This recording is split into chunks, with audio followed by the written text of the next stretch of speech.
बिस्मिल्लाहिर्रहमानिर्रहीम। नाज़रीन अस्सलाम वालेकुम। कुछ अहम खबरों के साथ इमरान वसीम आपकी खिदमत में हाजिर है। और आज की अहम खबरों का स्लग आपने थंबनेल में देख लिया होगा, जिसमें मैंने आपको आज ये बताना है कि दुनिया ने कप्तान इमरान खान को वज़ीर आज़म पाकिस्तान को तस्लीम कर लिया, लेकिन गद्दार इमरान खान को धोखा देंगे। ये गद्दार कौन से हैं, इस पर भी बात करेंगे। और जहांगीर तरीन को छुप कर सियासी वार करना महंगा पड़ गया। कौन सा सियासी वार जहांगीर तरीन छुप कर रहे थे, उस पर भी बात करेंगे। और उज़ैर बलोच की जानिब से किस तरह से पाकिस्तान को कलभूषण जादिब का तोहफा दिया गया, इस पर भी डिटेल में बात करेंगे। लेकिन वीडियो का बाकायदा आगाज़ करने से पहले गुज़िश्ता रोज़ की वीडियो की एक छोटी सी क्लैरिफिकेशन क्विकली मैं देना चाहूँगा। कल मैंने मुतबादल इमरान खान का मुतबादल मिल गया, इमरान खान का मुतबादल नहीं मिला। माइनस इमरान खान के हवाले से जो सुहेल वड़ाई साहब ने कॉलम लिखा था, साबिर शाकिर साहब ने जो कॉलम लिखा था, उनका कंपैरिजन आपके सामने पेश करने के बाद मैंने अपना नुक्ता नज़र, अपनी राय आपके सामने रखी थी कि मौजूदा हालात को देखते हुए कहीं माइनस इमरान खान होता हुआ नज़र नहीं आ रहा। उसकी रीजनिंग भी मैंने दी थी कि रीज़न क्या है कि माइनस इमरान खान के लिए हालात जो है वो मुनासिब नहीं लगते। लेकिन उस वीडियो के बाद मुझे कुछ नाजरीन की जानिब से ये भी कहा गया कि मैंने सुहेल वड़ाई साहब के नाम के साथ साहब लिखा, मुझे वो साहब उन्हें कहकर मुखातिब नहीं करना चाहिए था। तो नाज़रीन, मेरी हमेशा ये कोशिश होती है, मैं आप लोगों की बात को कंट्राडिक्ट नहीं कर रहा, लेकिन मेरी ये कोशिश होती है कि जिसका भी नाम लिया जाए एहतराम के साथ लिया जाए और कोई ऐसी बात ना की जाए, किसी को गलत अलकाबात से ना पुकारा जाए कि मैं किसी पार्टी का हिस्सा नजर आऊं। क्योंकि जब मैं इस किस्म के अल्फाज किसी भी शख्स के लिए इस्तेमाल करूंगा तो फिर मैं सहाफ़ी नहीं रहूंगा, बल्कि किसी सियासी जमात का वर्कर ज़्यादा लगूंगा, सहाफ़ी नहीं लगूंगा। तो ये छोटी सी क्लैरिफिकेशन थी। अब हम आते हैं आज की वीडियो की जानिब। लेकिन सबसे पहले जहांगीर तरीन के मामले पर बात करेंगे कि किस तरह से वो छुप कर सियासी मामलात में मुदाखलत कर रहे थे, सियासी मामलात में पंगे ले रहे थे, उस पर बात करेंगे। नाज़रीन, जो शुगर मिल एसोसिएशन है, उस शुगर मिल एसोसिएशन में बगावत हुई है, फूट पड़ी है। और जहांगीर तरीन का जो ग्रुप है, उससे अलग एक नया ग्रुप शुगर मिल एसोसिएशन के कुछ अरकान ने अलग से बनाया है। और उसमें ज़राए की जानिब से ये खबरें सामने आई हैं, ये इतलात सामने आई हैं कि जहांगीर तरीन शुगर मिल एसोसिएशन के प्लेटफार्म से सियासी मामलात में मुदाखलत कर रहे थे। शुगर मिल एसोसिएशन पर जो उनका असर और रसूख था जहांगीर तरीन का, उसका नाजायज़ फ़ायदा उठाया जा रहा था जहांगीर तरीन की जानिब से। और ज़राए की जानिब से ये भी बताया गया था कि शुगर मिल एसोसिएशन के जो खुद साख्ता चेयरमैन थे नुमान अहमद खान, वो सपोर्ट कर रहे थे जहांगीर तरीन को। और शुगर मिल एसोसिएशन के प्लेटफार्म को सियासी जमातों को ब्लैकमेलिंग के लिए इस्तेमाल किया जा रहा था। और शुगर मिल एसोसिएशन के प्लेटफार्म को ज़रा ये भी बताते हैं कि मुख्तलिफ सियासी जमातों की सपोर्ट के लिए, हमायत के लिए इस्तेमाल किया जा रहा था। और जब ये बात शुगर मिल एसोसिएशन के कुछ अरकान के, कुछ मेम्बरान के इल्म में आई कि ये हमारा फोरम जो है वो पोलिटिसाइज हो रहा है, सियासी फ़ायदों के लिए, सियासी चालों के लिए उनका प्लेटफॉर्म इस्तेमाल किया जा रहा है, तो जिसके बाद कोई 27 शुगर मिल एसोसिएशन के जो अरकान थे, जिनकी अपनी शुगर मिल्स हैं, मिलों के वो मालकान हैं, उनके जानिब से अलहदा अपना एक प्रोग्रेसिव जो है वो पैनल बना लिया गया है, फोरम बना लिया गया है, ग्रुप बना लिया गया है। और उसके जो सरबराह हैं वही चौधरी की जानिब से ये कहा गया है कि हम ये नहीं चाहते कि सियासत में हमारा शुगर मिल मालकान का कोई अमल दखल हो। हम ये चाहते हैं कि कानून के मुताबिक हमारे साथ जो बनता है अदालत करे, जो इदारे हैं वो करे, और हम कानून के मुताबिक अपना कारोबार करना चाहते हैं और रियासती इदारों की जो डायरेक्शंस हैं उन पर भी अमल करना चाहते हैं। हम अपने इदारे को, अपने शुगर मिलों को पोलिटिसाइज नहीं करना चाहते, और ये भी नहीं चाहते कि कोई ऐसा शख्स जिसका सियासत से ताल्लुक़ है हमारे इस फोरम का सियासी फ़ायदा उठाए। और ये भी कहा गया है कि जो नया प्रोग्रेसिव ग्रुप बनाया गया है कि हम अपने फोरम से आइंदा का जो लाया अमल है वो चंद रोज़ में जारी कर देंगे। अब हम बात कर लेते हैं, जो दूसरी हमारी बात थी कि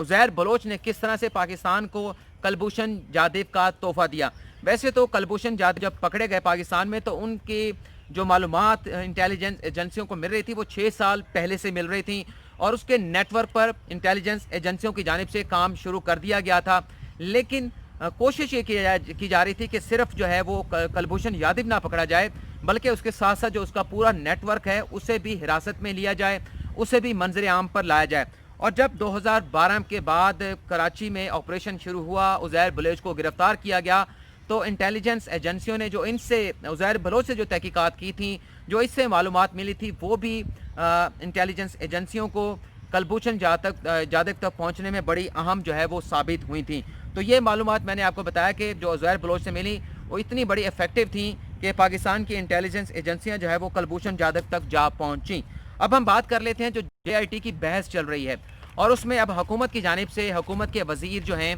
अली जैदी की जानिब से मुतालबा किया जा रहा है कि वो या तो सुप्रीम कोर्ट इस मामले का नोटिस ले, या फिर ये मुकदमा खुद वो सुप्रीम कोर्ट लेकर जाएंगे। लेकिन नाज़रीन, हम आपको ये बताते हैं कि ये मुकदमा पहले से ही सुप्रीम कोर्ट ऑफ पाकिस्तान में पहुंच चुका है। जब अली जैदी साहब सिंध हाई कोर्ट में गए थे, जब उनकी जानिब से ये इस्तदा की गई थी सिंध हाई कोर्ट से कि जो उज़ैर बलोच की जो JIT है, निसार मुराई की जो JIT है, और इसके अलावा सानिया बल्दिया टाउन की जो JIT है सिंध हुकूमत की जानिब से पब्लिक नहीं की जा रही, ये JITs पब्लिक की जाएं। और सिंध हुकूमत की जानिब से अली जैदी के हक में वो फैसला दिया गया था, अगर मैं गलत नहीं हूँ तो उस फैसले के खिलाफ सिंध हुकूमत ने अपील दायर की थी सुप्रीम कोर्ट ऑफ पाकिस्तान में, और इस पर एक समाअत भी हुई, लेकिन वो समाअत जो है वो एडजन कर दी गई किसी वजूहात की बुनियाद पर। लेकिन कल इस मुकदमे की दोबारा से सुप्रीम कोर्ट ऑफ पाकिस्तान में समाअत होनी है, और सिंध हुकूमत की जानिब से ये अपील सुप्रीम कोर्ट में दायर की गई थी कि ये JITs जो है वो पब्लिक नहीं होने चाहिए, ये सीक्रेट मालूमात हैं, इन्हें किसी तरह से पब्लिक करना मुनासिब नहीं होगा।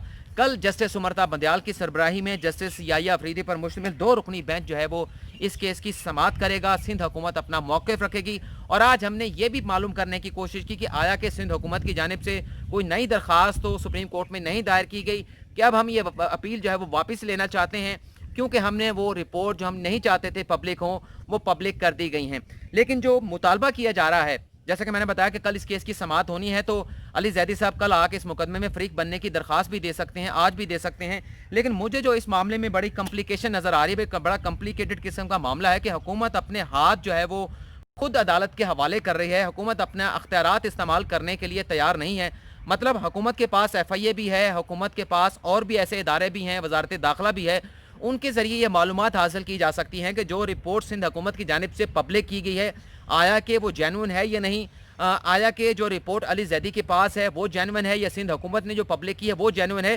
तो हुकूमत के पास अख्तियार है, हुकूमत अपना अख्तियार क्यों नहीं इस्तेमाल करना चाहती, हुकूमत ये अख्तियार अदालत को क्यों सौंपना चाहती है, इसके ऊपर मुझे बड़ी हैरानगी है। और आज भी मैंने कुछ लोगों से बात की है, और उन्होंने भी कहा कि हुकूमत को खुद इस पर एक्शन लेना चाहिए, और ख़ुद सारी मालूमात कलेक्ट करने के बाद, और अगर सिंध हुकूमत की जानिब से ये JIT फेक है और असल JIT रिपोर्ट जो है उसमें टेम्परिंग की गई है, तो हुकूमत को सारी मालूमात लेने के बाद एक मुकदमा बनाकर जो है वो मुतलका फोरम पर हाई कोर्ट में सुप्रीम कोर्ट से रजू करना चाहिए, और सिंध हुकूमत के खिलाफ कार्रवाई की इस्तदा करनी चाहिए। इस तरह से तो जो हुकूमत चाह रही है कि सुप्रीम कोर्ट इस मामले का एक्शन ले, सुप्रीम कोर्ट इसके ऊपर हुक्म दे, तो हुकूमत तो अपने अख्तियारात खुद जो है वो ख़त्म करने की जानिब जा रही है, तो हुकूमत को ऐसा नहीं करना चाहिए। लेकिन बहरहाल अगर सिंध हुकूमत की जानिब से ये एक टेम्पर्ड रिपोर्ट जारी की गई है, अगर किसी फोरम पर यह बात सामने आती है तो सिंध हुकूमत को इसके कॉन्सिक्वेंस फेस करना होंगे। लेकिन अगर जो मेंबरान हैं, चाहे वो ISI की हैं, MI की हैं, IB की हैं, या DG रेंजर से हैं, रेंजर के हेडक्वार्टर से हैं, या पुलिस के इदारों से हैं, उन्हें अगर सिंध हुकूमत की जानिब से किसी तरह से मैनेज किया गया है, जो कि मुझे नहीं लगता कि ISI के ISI के लोग, MI के लोग या रेंजर के लोग किसी तरह से हुकूमत, सिंध हुकूमत मैनेज कर सकती है। लेकिन अगर मैनेज हुए हैं तो फिर इसके ज़्यादा सीरियस कॉन्सिक्वेंसेस JIT के मेंबरान पर होंगे। लेकिन अगर ओरिजिनल रिपोर्ट सिंध हुकूमत की जानिब से पब्लिक की गई है, तो फिर इस पर वफाकी हुकूमत के जो अली जैदी साहब हैं उन्हें भी जवाब देना होगा, शायद उन्हें भी किसी फोरम पर कॉन्सिक्वेंस का सामना करना पड़े। अब हम बात कर लेते हैं कि पूरी दुनिया इमरान खान को मान गई, लेकिन गद्दार इमरान खान साहब को धोखा कैसे देंगे, और वो गद्दार कौन से हैं। सबसे पहले तो नाज़रीन आपके सामने है कि जब कोरोना वायरस की एमरजेंसी गालिबन मिड मार्च में वज़ीर आज़म इमरान खान की जानिब से लगाई गई थी,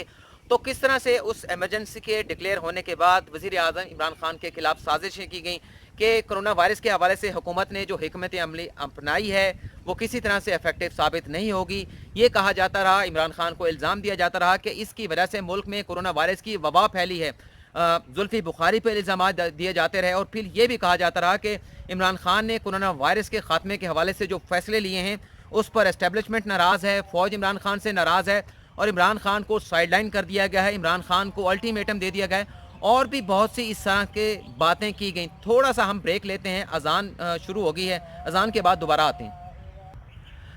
और उस रोज़ से जब से एमरजेंसी डिक्लेयर की गई थी, वज़ीर आज़म इमरान खान के खिलाफ साजिशें सामने आ रही हैं। माइनस इमरान खान का फार्मूला सामने लाया गया कि आज माइनस हुए, कल माइनस हुए, वज़ीर आज़म इमरान खान की हुकूमत को घर तक भेज दिया गया। लेकिन वह तमाम बातें आज के दिन तक गलत साबित हुई, झूठी साबित हुई, और अब आलमी इदारा इंसाफ की जानिब से जो WHO का इदारा है, अक़वाम मुत्तहिदा का आलमी इदारा, मैंने साफ़ कह दिया, जो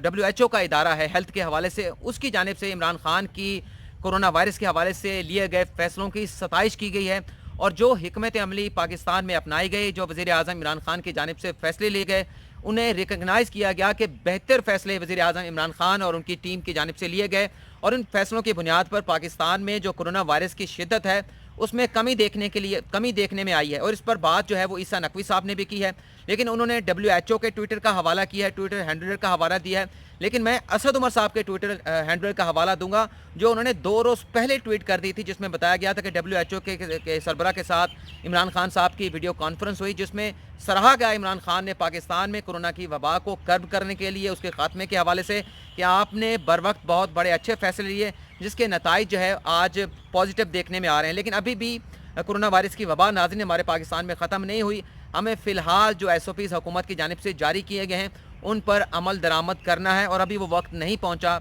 जिस पर हम ये कह दें कि पाकिस्तान में कोरोना वायरस की वबा ख़त्म हो चुकी है। हाँ, ये ज़रूर है कि उसकी शिद्दत में अब हम वक्तन फ़वक्तन जो है वक्त गुज़रने के साथ कमी देख रहे हैं। अब हम बात कर लेते हैं कि गद्दार इमरान खान साहब को कैसे धोखा देंगे। नाज़रीन, हम पिछले दिनों में हमने देखा कि उस्मान बुज़दार के साथ पीपल्स पार्टी और नून लीग के कुछ MPs ने उनके साथ मुलाकात की, और उससे पहले बनी गाला में भी पीपल्स पार्टी और मुस्लिम लीग नवाज़ के MNA और MPs ने इमरान खान के साथ मुलाकात की थी। ये लोग नाज़रीन किस तरह से गद्दार हो सकते हैं, मैं बड़े गद्दार का बड़ा सख्त लफ्ज़ इस्तेमाल कर रहा हूँ, मतलब किस तरह से इमरान खान साहब को धोखा दे सकते हैं, मतलब ये अपनी पार्टियों को नहीं हुए, ये खान साहब के साथ कैसा हो सकते हैं। और अगर ये इमरान खान साहब के साथ मुखलिस थे तो मेरे ख्याल से 6-7 महीने पहले खान साहब के साथ इनकी बनी गाला में मुलाकात हुई थी। उस वक्त भी इमरान खान साहब को हटाने के हवाले से साजिशें चल रही थी, तो ये लोग इमरान खान के साथ बनी गाला में जाके मिले थे, अपनी हमायत का ऐलान भी कराया था, और अब भी कहते हैं कि हम इमरान खान के साथ मुखलिस हैं। तो मेरे ख्याल से हुकूमत की जो जमात है PTI या उस्मान बुज़दार की जानिब से, इन्हें ये कहा जाना चाहिए कि अगर आप हमारे साथ मुखलिस हैं, वैसे तो जैसे मैंने आपको बताया कि जब अपनी सियासी जमात के ये नहीं बने तो ये किसी और के भी नहीं बनेंगे। इन्हें जहाँ से पैसा मिलेगा, डेवलपमेंट फ़ंड मिलेंगे, ये उसके साथ चले जाएंगे। लेकिन अगर हुकूमत इनकी मुखलसी या इनकी सिंसेरिटी जानना चाहती है तो फिर हुकूमत इनको ये कहनी चाहिए कि अभी तो आपका ताल्लुक अपोजिशन के साथ है, आप हमारी हमायत का यकीन दिलाते हैं, लेकिन मुनासिब यह है कि आप अपनी सीटों से मुस्ताफ़ी हों, PTI का टिकट लें, और PTI का टिकट लेकर दोबारा जीत कर आप आकर PTI में शामिल हों, और फिर हमें आपकी जो सिंसेरिटी है उस पर यकीन होगा। क्योंकि जैसा कि मैंने आपको बताया कि माजी में भी जब 2002 के इलेक्शन हुए थे तो नंबर गेम पूरी नहीं हो रही थी साबिक सदर परवेज़ मुशर्रफ को वफाकी हुकूमत बनाने के हवाले से। तो पीपल्स पार्टी में एक पेट्रियट नाम का एक ग्रुप बनाया गया था, जिसमें पीपल्स पार्टी के जो MNAs मुंतखब हुए थे उन्हें रिज़ाइन कराया गया था, और वो रिज़ाइन करने के बाद काफ लीग से मुंतखब होकर दोबारा काफ लीग में शामिल हुए थे। और यहाँ पर भी अगर हुकूमत किसी धोखे से बचना चाहती है या किसी भी किस्म की ऐसी शर्मिंदगी से बचना चाहती है कि ये लोग आगे चल के उनका साथ दें, अगर कोई अदम एतमाद की तहरीक पंजाब असम्बली में आती है, या जो MNAs जो अपनी हमायत का ऐलान करा चुके हैं नेशनल असम्बली में अदम एतमाद की तहरीक आती है, तो ये सही मानों में PTI के लोग हों। क्योंकि अगर ये इसी तरह से रहेंगे तो हो सकता है कि कल इन्हें दोबारा से मैनेज कर लिया जाए, या इन्हें कहीं से पैसों की ऑफ़र कर जाए। क्योंकि ज़ाहिर सी बात है कि पैसे वाले लोग या सियासी जमातों के साथ बहुत सारे ऐसे इन्वेस्टर होते हैं जो इलेक्शंस में इस तरह के मामलात में जब हुकूमत के लिए मसाइल पैदा करने होते हैं तो उनकी जानिब से फ़ंड किया जाता है। तो मेरे ख्याल से मुनासिब ये होगा कि इन लोगों को रिज़ाइन करा के PTI में अगर शामिल करना ही है, इनकी हमायत लेनी है, इनकी सिंसेरिटी चेक करनी है, तो इनकी सीटों से रिज़ाइन कराने के बाद PTI की सीटों पर इन्हें इलेक्शन लड़ाया जाए, और जीतने के बाद इन्हें PTI में हतमी तौर पर शामिल किया जाए। आज की वीडियो में इतना ही, इजाज़त चाहूँगा। अल्लाह हाफ़िज़।